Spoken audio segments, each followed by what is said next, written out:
Welcome to today's deep dive, where we're going to be looking at the challenges of social isolation that many autistic adults face. Okay. And to guide us, we've got some fascinating source material from a website called Cheap ABA. Okay. It's an organization offering resources and support, including access to affordable applied behavior analysis therapy. And that affordability piece is really important. Many adults on the spectrum struggle to find the support they need, and cost is a major barrier. Yeah, that's definitely true. Yeah. So we're on a mission to unpack exactly why social isolation is so common for autistic adults and what can be done about it. You might be surprised at just how much this impacts lives. Oh, absolutely. One thing that really stood out to me from Cheap ABA's material is that although awareness of autism has grown, the focus remains largely on childhood. But autism doesn't magically disappear when someone turns 18. No, it doesn't. Right. And it's easy to forget that. We often picture autism within the context of school and early development. But the reality is, life throws a whole new set of curveballs as you become an adult. Support systems change the world, expects different things from you, and all of a sudden those social hurdles can feel insurmountable. Exactly. It's like you're navigating a whole new world without the roadmap you had before. And when you layer on top of that the unique challenges autistic adults face, it's no wonder social isolation becomes such a problem. Yeah. So let's break that down. What are some of those specific challenges highlighted in the source material that can lead to isolation? Well, communication challenges are a huge one. We're not just talking about verbal skills here, but also the ability to pick up on social cues, those unspoken rules that govern so much of human interaction.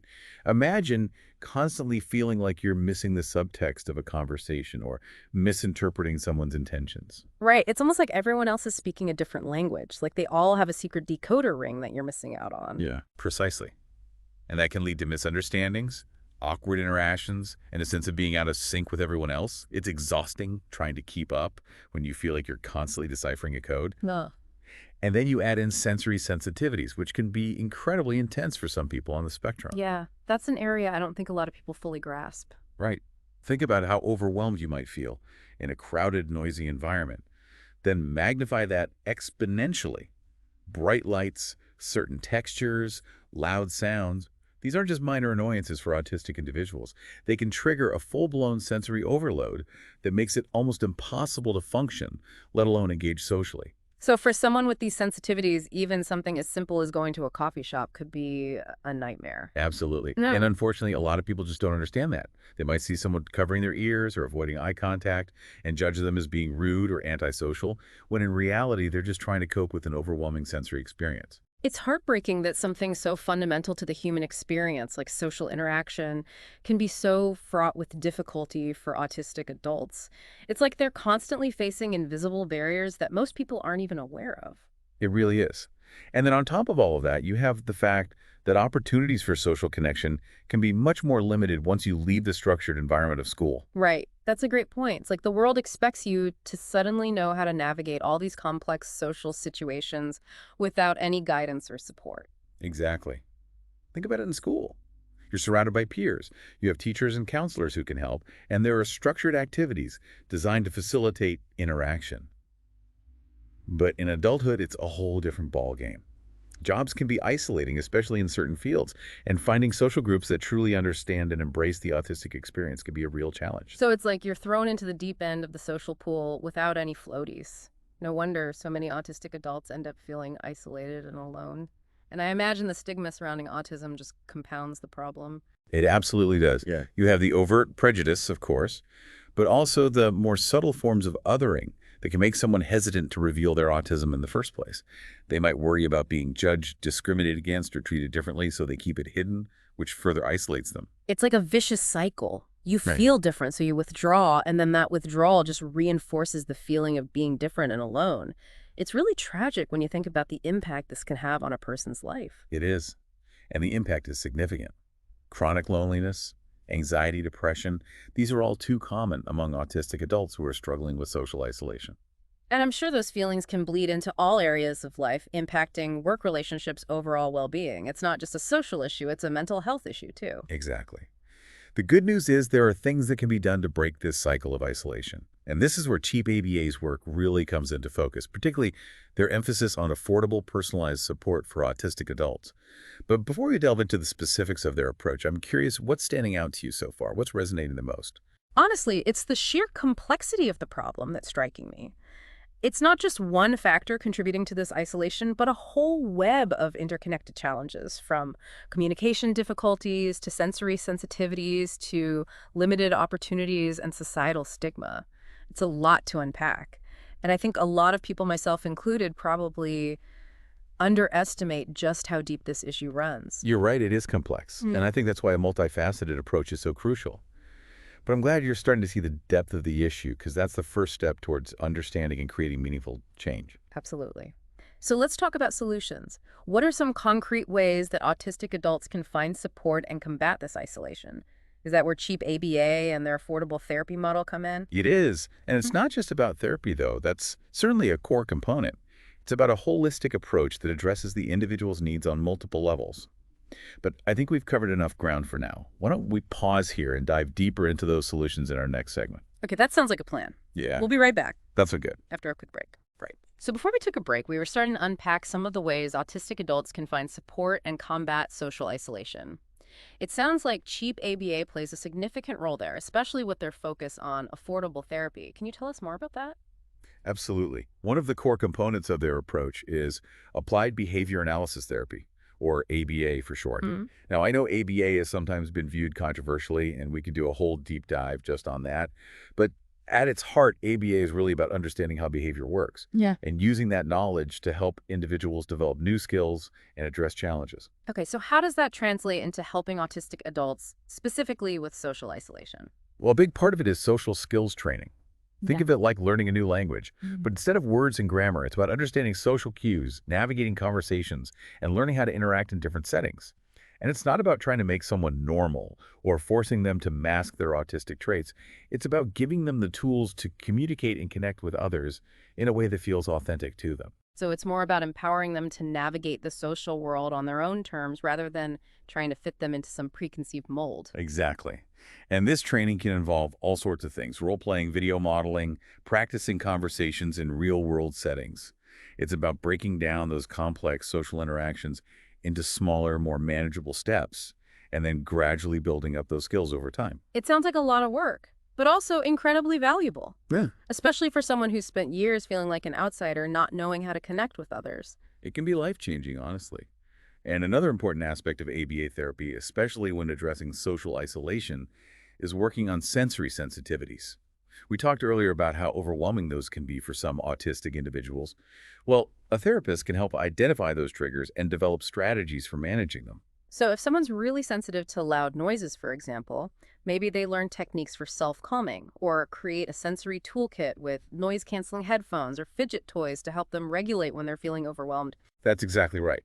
It's about giving people the tools to control their sensory environment as much as possible so that they can feel more comfortable participating in social situations. This is really starting to paint a picture of how individualized ABA therapy can be. It's not a one-size-fits-all approach, but rather a customized plan tailored to the specific needs of each person. That's a key point. Autism presents so differently in everyone.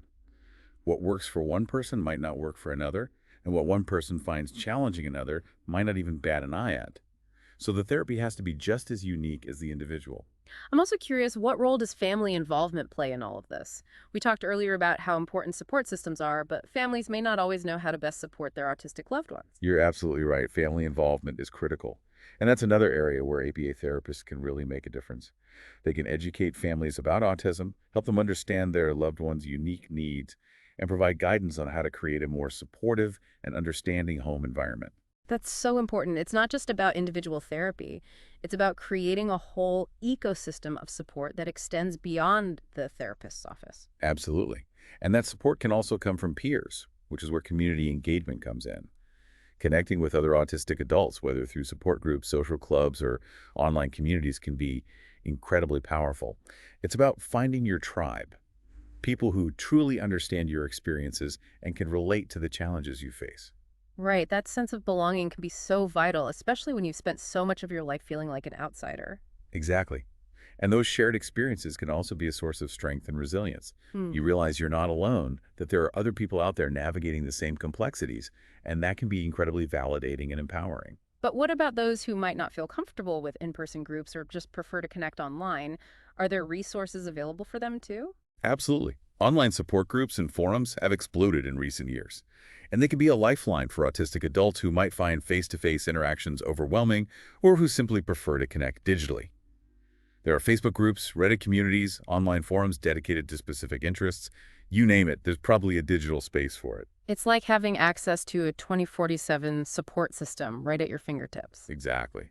And, fascinating to see how technology in general is being harnessed to support autistic individuals and create more inclusive environments. There are apps designed to help people practice social skills, manage anxiety, and connect with others. There are even virtual reality simulations being used to help autistic individuals practice job interviews or navigate challenging social scenarios in a safe and controlled setting. Wow, that's incredible. It sounds like we're finally starting to see some real innovation in this space, recognizing that traditional approaches don't always meet the needs of neurodiverse individuals. It's definitely a step in the right direction. But while these individual level solutions are essential, we can't forget about the bigger picture. We need systemic change as well. Okay, so let's shift gears a bit and talk about that. What kind of societal shifts are needed to truly address the issue of social isolation among autistic adults? Hmm. Where do we go beyond individual therapy and support groups and start tackling the root causes of this problem? That's where things get even more complex, but also, I think, more exciting. Because real change happens when we start to question our assumptions about what's normal and who gets to define those norms. It sounds like we're talking about challenging the very fabric of our society, the way we structure our workplaces, our communities, our You interactions. got it. Think about it. So much of our world is designed for a very specific type of neurotypical brain. But what if we started designing with neurodiversity in mind? What if we created workplaces that value different communication styles, sensory sensitivities, and ways of processing information? Right. That would be a radical shift, but also an incredibly powerful one. It would be about celebrating differences rather than trying to erase them. Exactly. And it wouldn't just benefit autistic individuals, it would benefit everyone. A more inclusive society is a more just and equitable society, period. So, how do we get there? Yeah. What are some concrete steps we can take to start pushing for these systemic changes? Well, it starts with awareness. The more people understand about autism and the challenges autistic individuals face, the more likely they are to support policies and practices that promote inclusion. So, education is key, but education on its own isn't enough, right? We need action too. Absolutely. We need to advocate for policies that make our communities more accessible, that create employment opportunities for autistic individuals, that ensure access to affordable healthcare and support services. And we need to challenge stigma and discrimination wherever we see it, whether it's in the workplace, in our schools, or in our everyday interactions. It's about speaking up for those who might not have the platform or the voice to speak up for themselves. And it's about holding our leaders accountable for creating a society that truly values and embraces neurodiversity. This is all starting to feel very big picture, which is important, but I also want to bring it back to our listeners, the individuals who might be tuning in because they're personally struggling with social isolation. What advice would you give them? What concrete steps can they take today to start feeling more connected and supported? That's a great question. Yeah. And I think the first piece of advice I would give is to remember that you are not alone. Mhm. There are so many people out there who understand what you're going through, and there are resources available to help. And those resources might be different for everyone. Some people might thrive in therapy, while others might find more comfort in online support groups or social clubs. It's about finding what works for you. Exactly. And don't be afraid to reach out for help.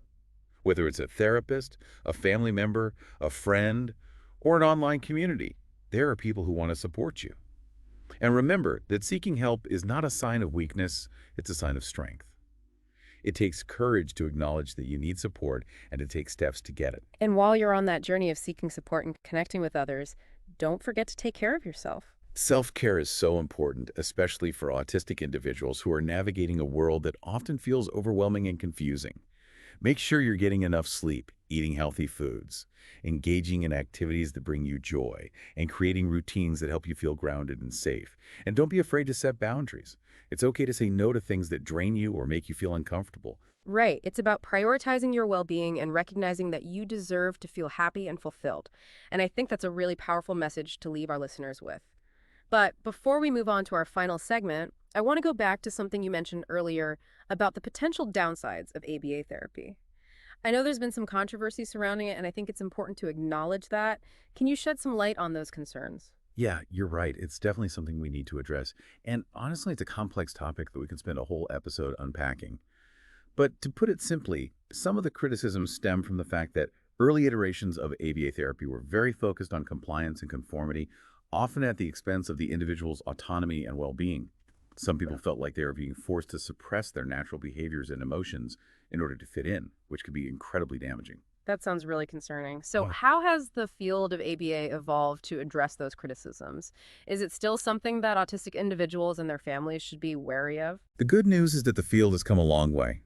There's much more emphasis now on person-centered care, respecting the individual's preferences and goals, and focusing on building skills that promote independence and self-advocacy. And many ABA therapists are now actively working to dismantle those harmful stereotypes and practices from the past. So, it sounds like it's not about throwing the baby out with the bathwater, but rather about being critical and discerning, making sure that any therapy you or your loved one receives is truly aligned with your values and goals. Exactly. And it's important to remember that ABA is just one tool in the toolbox. There are many other therapies and support systems out there, and it's about finding the right combination that works best for you. This has been a really enlightening conversation. We've covered so much ground from the individual challenges of social isolation to the systemic changes needed to create a more inclusive world. I think we have even more to explore.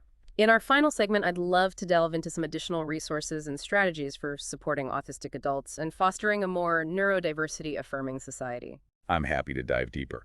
There's still so much to learn and discuss, and I think our listeners will find it incredibly valuable. Sounds like a plan. We'll be right back after a quick break. Okay, so we're back and ready to dive into that final segment with even more resources and strategies for supporting autistic adults. All right, great. As we wrap up our deep dive into this complex and often misunderstood topic, I think it's important to leave our listeners with a sense of hope and empowerment. I agree. What would you say to those who are listening who might be feeling isolated, overwhelmed, or unsure of where to turn? I would say this. You are not broken. You are not a problem to be solved. You are unique and valuable individuals with so much to offer the world. And while the world might not always understand or accommodate your neurodiversity, there are people who do, people who celebrate your strengths and embrace your differences. That's a beautiful message.